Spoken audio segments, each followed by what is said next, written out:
মেহেদী হাসান মিরাজ, একটু আগে বলছিলাম যে মেহেদী হাসান হৃদয়ে বলতে গিয়ে আমার বারবার মেহেদী হাসান মিরাজের কথা মনে পড়ছিল, যদিও তিনি আসলে 26 বলে 25 করেছেন, 104 স্ট্রাইক রেট।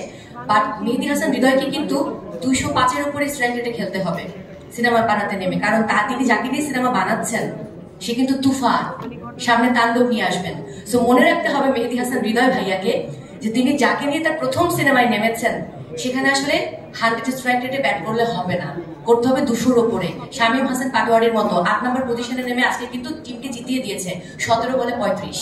শাকিব ভাইয়ের ব্যাপার আসলে বলবো প্রফেশনালিজমটা এত ভালো ওনার যে আমরা কখনো মানে আমি অন্তত আশা করিনি যে মেগাস্টারের কাছ থেকে এত বেটার প্রফেশনালিজম পাবো। আর শাকিব ভাই বলতেই তো আসলে শাকিব ভাই ছাড়া তো আমরা ফিল্ম ইন্ডাস্ট্রিকে প্রথমে কল্পনাই করতে পারি না, যিনি এতগুলো বছর বাংলা সিনেমাকে টিকিয়ে রেখেছেন একা। তো আমার সৌভাগ্য যে আমি শাকিব ভাইয়ের সাথে কাজ করতে পারছি।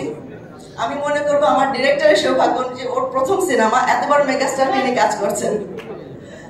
আর বাকি যেটা আমি বলবো থ্যাংক ইউ টু এভরিবডি। আর আমার এই সিনেমাটা বাস্তবায়ন করার জন্য আমি দুজন মানুষকে মন থেকে থ্যাংক ইউ বলবো। প্রথমত হচ্ছে আমার হাজব্যান্ড মোহাম্মদ আজিম। সো উনি আমাকে এতটা বেশি অনুপ্রেরণা দিয়েছেন এবং উনি হৃদয়কে এতটা বেশি অনুপ্রেরণা দিয়েছেন সবকিছু থেকে, ফিনান্সিয়ালি বা আইডিয়া থেকে হোক, সবকিছুতে, ক্রিয়েটিভ ইনপুট সবকিছুতে। আর নেক্সট আমি যাকে বলবো সে হচ্ছে সিদ্ধান্ত সেট ফ্রম রীতিশীতি এন্টারটেইনমেন্ট।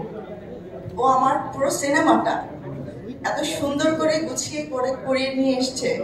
আমরা যতটুকু পর্যন্ত শুটিং করেছি আমি আপনাদেরকে এতটুকু কনফিডেন্টলি বলতে পারছি যে সিনেমা আপনারা এমন কোনো সিনেমা দেখেননি। আর এটা হয়তো পসিবল হতো না যদি ও আমাকে এতটা সাপোর্ট না দিত। তো আমি thank Siddhant as well and definitely my husband Azim Harun and thanks to everyone.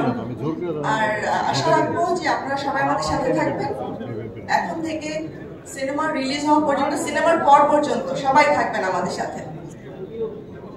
Thank you so much.